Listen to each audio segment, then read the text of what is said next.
بانی کا army chief کو خط، پارٹی پالیسی میں شفٹ نہیں۔ Chairman P T I barrister Gohar کا کہنا ہے بانی پی ٹی آئی نے آرمی چیف کو بطور سابق وزیر اعظم خط لکھا۔ بانی نے کہا ہے ہم انتشار نہیں چاہتے، فوج ہماری ہے، عوام فوج کے ساتھ کھڑے ہوں۔ فیصل چودھری کہتے ہیں خط میں کہا گیا ہے ہمارے فوجی ہر روز قربانیاں دے رہے ہیں، موجودہ حالات میں ضروری ہے پوری قوم فوج کے ساتھ کھڑی ہو۔ خط میں پہلا نقطہ فراڈ الیکشن اور 26ویں آئینی ترمیم سے متعلق ہے۔ بانی پی ٹی آئی نے القادر ٹرسٹ کیس کے فیصلے کا حوالہ بھی دیا۔ پی کا قانون میں ترمیم اور معیشت سے متعلق نکات شامل ہیں۔ معاشی اصلاحات پر آئی ایم ایف کے اہداف حاصل کر لیے، آئی ایم ایف کے ساتھ جائزہ اجلاس میں سرخرو ہوں گے۔ وزیر خزانہ محمد اورنگزیب کہتے ہیں حکومت سرکاری اداروں کا قبلہ درست کرنے کے لیے پرعزم ہے، بجٹ میں صنعت کاروں کو ٹیکس سرپرائز نہیں دیں گے، ہم دربار لگا کر نہیں بیٹھنا چاہتے، ہمیں بزنس کمیونٹی کے پاس جائیں۔ چیف جسٹس سے آج ملاقات ہوئی، ان سے کہا ٹیکس کیسز کے فیصلے جلد آنے چاہیے تاکہ مسائل حل ہوں۔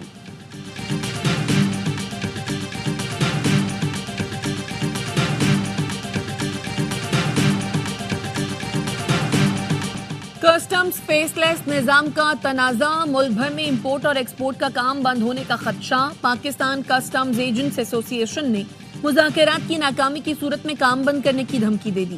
چیئرمین سیف اللہ خان نے کہا 45 ایجنٹس کے لائسنس منسوخ کیے گئے، اس حکم کے خلاف عدالت جانے سمیت تمام آپشن استعمال کریں گے۔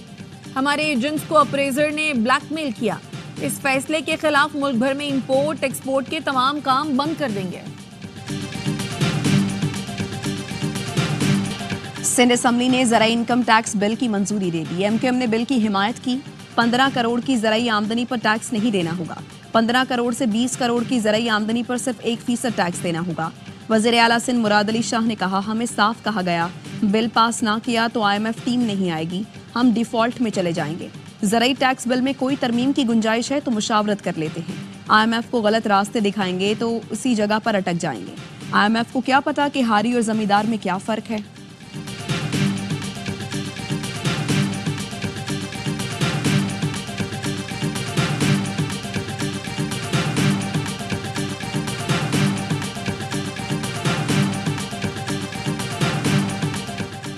پاکستان میں مہنگائی کی شرح اکتوبر 2015 کے بعد کم ترین سطح پر آ گئی۔ وزیر اعظم شہباز شریف کا خیر مقدم، کہا 2024 کے آغاز میں مہنگائی کی شرح 28% تھی جو 4.1% تک کم ہوئی، جنوری میں 2.4% پر آ گئی۔ مہنگائی کی شرح کا بتدریج کم ہونا خوش آئند ہے، عام آدمی کی زندگی میں بہتری آ رہی ہے جو حکومتی معاشی پالیسیوں اقدامات کے درست سمت میں ہونے کی سند ہے۔ بلوچستان میں دہشت پھیلانے والے عناصر ترقی کے دشمن ہیں، دہشت گردی کے خاتمے کے لیے فوج اور عوام شانہ بشانہ کھڑے ہیں۔ وزیر اعظم شہباز شریف کا کوئٹہ میں امن و امان سے متعلق اجلاس میں خطاب، کہا آج تفرقے اور سیاست کا وقت نہیں، اتحاد اور اتفاق کے ساتھ دہشت گردی کے ناسور سے نمٹنا ہے۔ وزیر اعظم شہباز شریف سی ایم ایچ کوئٹہ میں زیر علاج زخمی سیکورٹی اہلکاروں کی عیادت کے لیے پہنچے۔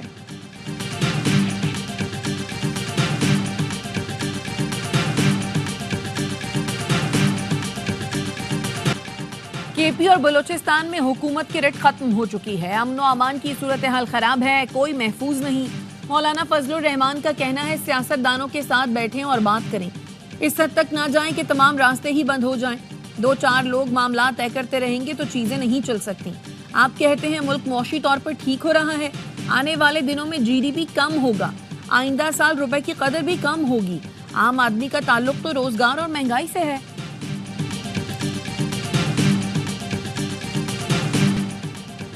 صوبوں سے اسلام آباد ہائی کورٹ میں ججوں کا تبادلہ آئین کے تحت ہوا، اسلام آباد وفاق کی علامت ہے، صوبوں سے مزید ججز بھی آنے چاہیے۔ ایک جج بلوچی بولنے والا، دوسرا سندھی بولنے والا آیا، اس پر خوش ہونا چاہیے۔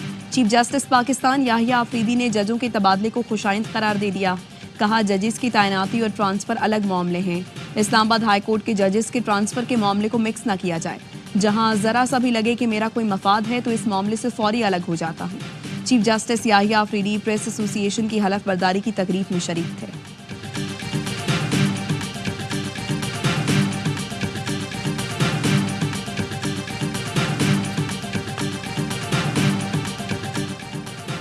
لاہور ہائی کورٹ سے اسلام آباد ہائی کورٹ ٹرانسفر ہونے والے جج جسٹس سرفراز ڈوگر کی کمرہ عدالت آمد، پروسیکیوٹر جنرل اسلام آباد غلام سرور نے جسٹس سرفراز کو مبارکباد دی۔ Prosecutor general, additional attorney general اور لا افسران نے فاضل جج کو گلدستے پیش کیے۔ جسٹس سرفراز ڈوگر نے تمام وکلاء اور لا افسران کا شکریہ ادا کیا۔ جسٹس سرفراز ڈوگر نے چارج سنبھالتے ہی مقدمات کی سماعتوں کا آغاز کیا۔ سپریم کورٹ بار نے اسلام آباد ہائی کورٹ میں ججز ٹرانسفرز کو خوشائن قرار دے دیا۔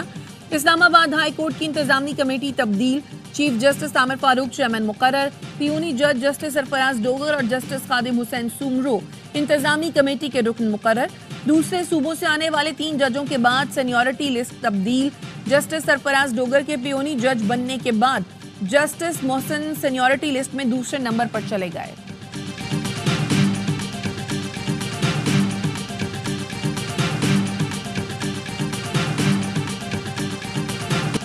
اسلام آباد ہائی کورٹ میں 3 ججز کے تبادلے پر وکلا کی ہڑتال۔ ججوں کے ٹرانسفر پر کامران مرتضیٰ نے کہا ملک اور دستور کی تباہی ہو رہی ہے، جو کچھ کیا گیا یہ ملک کے مفاد میں نہیں۔ سابق ایڈوکیٹ جنرل جہانگیر جدون کہتے ہیں ججوں کا ٹرانسفر غیر آئینی کام تو نہیں لیکن بدنیتی پر مبنی ہے۔ حکومت ہائی کورٹ کو کنٹرول کرنا چاہتی ہے۔ اسلام آباد بار کے صدر نعیم علی گجر نے وزارت قانون کے اعلامیے میں خامی کی نشاندہی کر دی۔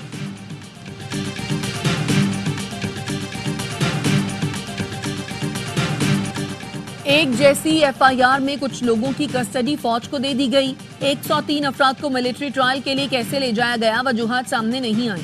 سیویلین کے ملٹری ٹرائل کیس میں سلمان اکرم راجہ کے دلائل، کہا بھارت میں کسی واقعے میں فوجی اور سیویلین دونوں ملوث ہوں تو ٹرائل سیویلین عدالت میں چلتا ہے۔ خواجہ حارث نے ایف بی علی کیس کے فیصلے کی غلط تشریح کی۔ جسٹس امین الدین نے ریمارکس دیے، آپ جو دلائل دے رہے ہیں وہ معاملہ ہمارے سامنے ہے ہی نہیں۔ سابق چیف جسٹس جواد ایس خواجہ کے وکیل نے دلائل مکمل کرتے ہوئے کہا سپریم کورٹ کے 5 ججز نے فوجی عدالتوں میں ٹرائل کے طریقہ کار کے شفاف ہونے سے اتفاق نہیں کیا۔ سماعت کل تک ملتوی۔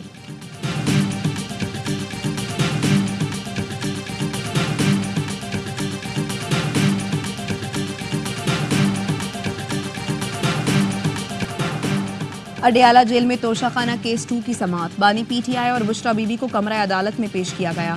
استغاثہ کے 2 گواہوں پر جرح مکمل۔ مقدمے میں مجموعی طور پر 8 گواہان کی شہادت ریکارڈ، 7 پر جرح مکمل ہو گئی۔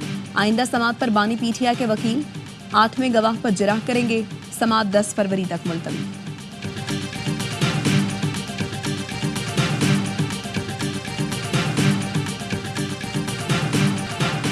الیکشن میں پی ٹی آئی کے 35 کے قریب ارکان اسمبلی نے حلف نامہ دے کر کامیابی کا نوٹیفیکیشن لیا۔ پی ٹی آئی رہنما شوکت یوسف زئی نے کہا 11 بجے تک میں بھی جیت رہا تھا، مجھے حلف نامہ دینے کا کہا گیا، میں نے انکار کیا۔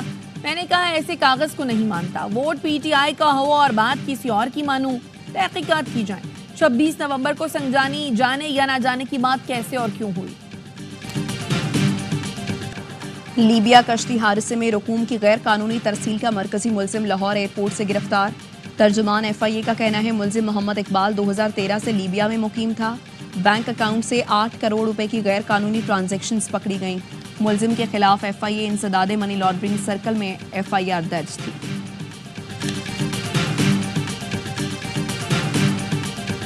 پی آئی اے کی نجکاری کے لیے رواں ماہ اظہار دلچسپی طلب کی جائے گی۔ اتحاد اور قطر کی ایئر لائن پی آئی اے کی خریداری میں دلچسپی نہیں رکھتی۔ سیکریٹری نجکاری کمیشن کی قائمہ کمیٹی برائے نجکاری کو بریفنگ۔ بتایا آئی ایم ایف نے پی آئی اے کے علاوہ دیگر ایئر لائنز کو نئے فلیٹس خریدنے پر ٹیکس چھوٹ دی۔ نجکاری کے بعد پی آئی اے کو 15 سے 20 نئے فلیٹس خریدنا ہوں گے۔ پاکستان اور سعودی عرب فنڈ فار ڈیولپمنٹ کے درمیان مختلف شعبوں میں مفاہمتی یادداشت پر دستخط کی تقریب میں وزیر اعظم شہباز شریف، نائب وزیر اعظم اسحاق ڈار، وفاقی وزراء اور سعودی سفیر سمیت دیگر اعلیٰ حکام شریک ہوئے۔ دونوں ملکوں کے درمیان $1.5 ارب سے زائد کے 2 معاہدوں پر دستخط ہوئے۔ تیل کی درآمد پر سعودی فنڈ برائے ترقی 1 سال کے لیے $1.2 ارب کی مؤخر ادائیگی کی سہولت دے گا۔ مانسہرہ میں واٹر سپلائی اسکیم کے لیے $4 کروڑ 10 لاکھ رعایتی نرخوں پر قرض کی فراہم کیا جائے گا۔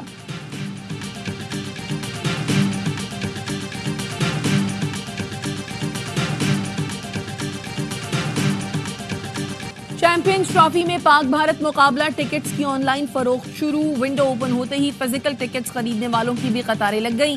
نجی کوریئر سروس کے باہر کھڑکی توڑ رش۔ پاکستان جنوبی افریقہ نیوزی لینڈ کرکٹ سیریز کے لیے سیکیورٹی سخت ہوگی۔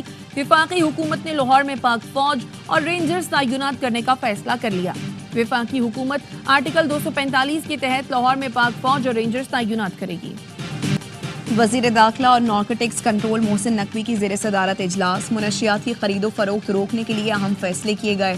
محسن نقوی نے کہا ایئرپورٹس پر چیکنگ مزید سخت کی جائے، تعلیمی اداروں میں منشیات فروخت کرنے والوں کے خلاف کارروائی جاری رکھی جائے، سرحدی علاقوں میں منشیات کا کاروبار کرنے والے عناصر کے خلاف ایکشن اور منشیات کے بڑے ڈیلرز کو ہر صورت قانون کی گرفت میں لایا جائے۔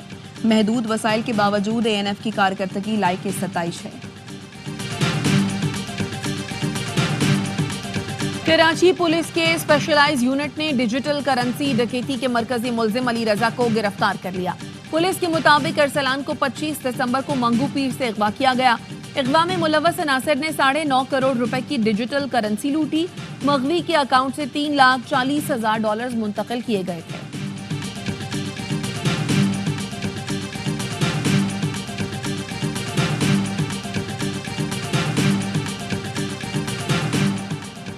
پشاور میں کرم کی صورتحال پر فریقین کا گرینڈ جرگہ، ممبر منیر حسین بنگش کا کہنا ہے بات چیت فیصلہ کن مرحلے میں داخل ہو گئی، ٹل پاڑا چنار اور دوسری سڑکیں کھولنے پر مشاورت جاری ہے۔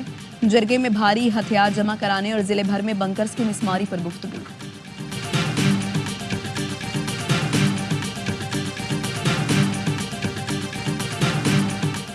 ضلع خیبر میں نامعلوم افراد کی فائرنگ سے پولیس اہلکار شہید ہو گیا۔ شناخت عبدالخالق کے نام سے ہوئی۔ پولیس حکام کے مطابق اہلکار پولیو ڈیوٹی پر جا رہا تھا۔ جمرود سخی پل پر نشانہ بنایا گیا۔ جائے وقوع سے 30 بور کے 2 خول ملے ہیں۔ فتنہ الخارج اور افغان حکومت کے گٹھ جوڑ کے ناقابل تردید شواہد سامنے آ گئے۔ 31 جنوری کی رات ڈی آئی خان میں 4 خارج کو جہنم واصل کیا گیا۔ افغان صوبے باغدیس کے نائب گورنر غلام احمدی کا بیٹا بھی شامل تھا۔ سیکیورٹی ذرائع کے مطابق شناخت بدر الدین عرف یوسف کے نام سے ہوئی۔ افغان حکام کا بدر الدین کی لاش لینے سے انکار۔ افغان طالبان قیادت کے اب بھی دہشت گرد تنظیموں سے گہرے تعلقات ہیں۔ افغان طالبان کی فتنہ الخارج کو دفاعی، تکنیکی، مالی امداد کے شواہد موجود ہیں۔ ملک بھر میں رواں سال کی پہلی قومی انسداد پولیو مہم کا باقاعدہ آغاز۔ 4,50,00,000 سے زائد بچوں کو پولیو سے بچاؤ کے قطرے پلائے جائیں گے۔ انسداد پولیو مہم میں 4 لاکھ سے زائد تربیت یافتہ پولیو ورکرز خدمات انجام دیں گے۔ ترجمان وزارت صحت کا کہنا ہے والدین پولیو ورکرز کا ساتھ دیں اور اپنے بچوں کو قطرے لازمی پلوائیں۔ کوئٹہ میں پولیو کے قطرے پلوانے سے انکار پر 5 افراد کو گرفتار کر لیا گیا۔ اپنی ٹیم کو USAID کے ہیڈ کوارٹرز میں محفوظ مقامات تک رسائی دینے سے انکار پر ایلون مسک برہم۔ USAID کو مجرم تنظیم قرار دیتے ہوئے بند کرنے کا اندیا دے دیا۔ USAID کے 2 اعلیٰ سیکیورٹی افسران کو جبری چھٹی پر بھیج دیا گیا۔ ایلون مسک نے سوشل میڈیا پر لکھا وقت آ گیا ہے USAID کو ختم کر دیا جائے۔ USAID میں اصلاحات ممکن نہیں، اسے بند کرنے کے مرحلے میں۔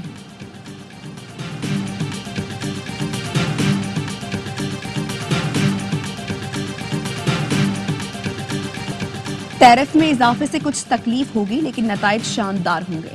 یہ امریکہ کا سنہری دور ہوگا، امریکہ کو پھر سے عظیم بنائیں گے۔ صدر ڈونلڈ ٹرمپ کا ٹیرف پالیسی سے متعلق سوشل میڈیا پر بیان، کہتے ہیں کینیڈا، میکسیکو، چین امریکہ کی برتری ختم کرنے کی کوشش کر رہے تھے۔ ہمیں کینیڈا کی کسی چیز کی ضرورت نہیں، اب تمام اشیاء امریکہ میں ہی تیار کی جائیں گی۔ امریکہ دوسرے ملکوں کو تجارتی رعایت دے کر کھربوں ڈالر ضائع نہیں کرے گا۔ کینیڈا اگر ہماری 51ویں ریاست بن جائے تو کوئی ٹیرف نہیں ہوگا۔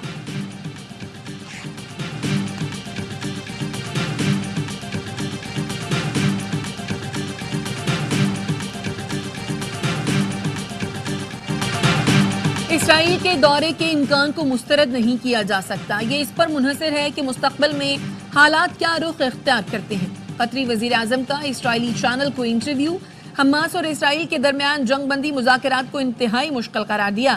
کہا ہم غزہ کے پرامن حل کے بارے میں بات کر رہے ہیں اور خطے میں امن کے لیے ہم کچھ بھی کریں گے۔ قطر کے کسی وزیر اعظم کا اسرائیلی چینل کو یہ پہلا انٹرویو ہے۔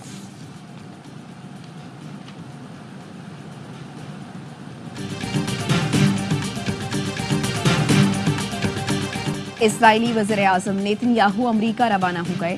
میڈیا سے گفتگو میں کہا مشرق وسطیٰ کا نقشہ تبدیل کر دیا ہے، اب صدر ٹرمپ کے ساتھ مل کر مزید بہتری لائیں گے۔